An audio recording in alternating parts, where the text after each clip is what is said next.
Fear is the opposite of consciousness.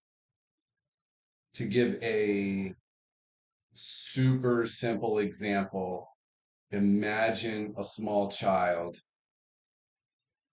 fearful of what's underneath their bed. We've all heard of this.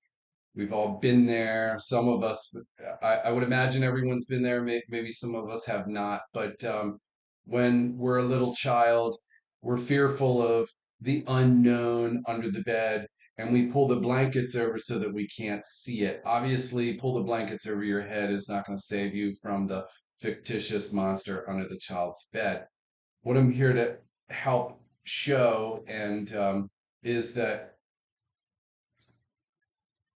when we suffer from anxiety and anger or depression, fear, worry, restfulness, insomnia, not able to eat or sleep well, the reason for that is because we have not pulled the covers off of our head and leaned down and looked underneath the bed to see that there is no fictitious monster under the bed. There is no monster under the bed. It's all fiction. And anxiety, depression, insomnia, and those kinds of things are coming from closing our spiritual eyes, from not seeing consciously what's going on in the world. We're too afraid to look under the bed. No, no, no, I don't want to look under the bed. It might be too scary. But what happens when we look at our fears and anxiety, all of those things that rise up in us, when we actually take a look inside our own mind at those fears and things, that's when we can realize that they don't exist, and fear and anxiety dissipates when we look at those things with our spiritual eyes. My name is Rob. I wrote a book called Stop Thinking: How to Break Free from Depression and Anxiety 2 minutes at a time. You can pick it up on Amazon or anywhere books are sold. I suffered from chronic severe anxiety, depression, insomnia, and for 35 plus years. I also had a spinal injury where I couldn't walk or stand for more than about 10 minutes. And I healed that metaphysically through other means. I learned a lot from the influential spiritual people of the world, and the semi slash scientific people of the world. So some of the influences were Bruce Lipton, Joe Dispenza, Deepak Chopra, Carl Jung, Neville Goddard, Alan Watts, Wayne Dyer. Read books by the Bible, the Bhagavad Gita, the Tao Te Ching, and many more. Breaking the Habit of Being Yourself by Joe Dispenza.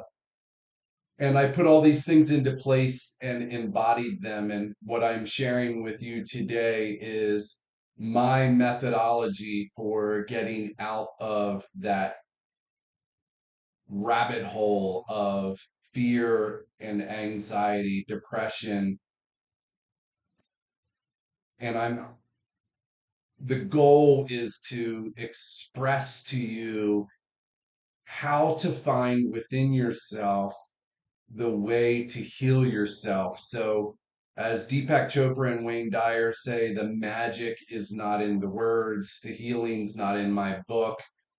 Hopefully, the book will resonate. Parts of the book will resonate with you. Throw away the parts of the book that don't resonate with you, and do that with all modalities. So, for one person, they might need to meditate 4 hours a day, another person 4 minutes a day, another person they don't need to meditate at all. The answer is within you and what resonates with you. So we get bogged down um, in religious ways that have these rules, these barriers that say, well, you can do this, but if you do that, you're a sinner, or if you do this, you're unconscious, and blah blah blah. And ultimately, the freedom that you are looking for is the freedom to express yourself clearly, openly, vulnerably, and transparently from your deepest, most divine self and to make human connection on the planet through being your deepest, most divine self.